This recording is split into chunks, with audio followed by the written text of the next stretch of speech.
How can I count a specific value in group underscore by in pandas?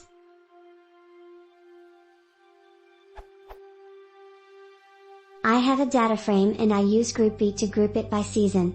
One of the columns of the original DF is named check and consists of true and false. My aim is to count the true values for each group and put it in the new data frame.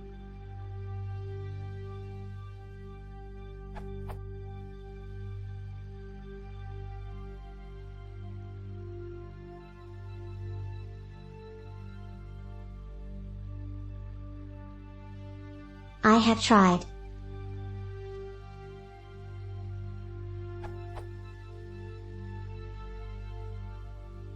But I don't know how to get only the true count.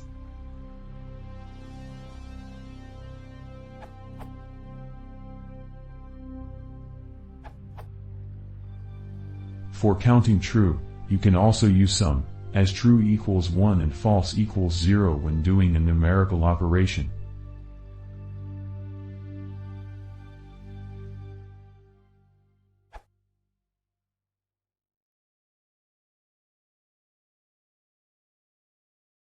Isso vai ser bom. Isto conseguir subscrever.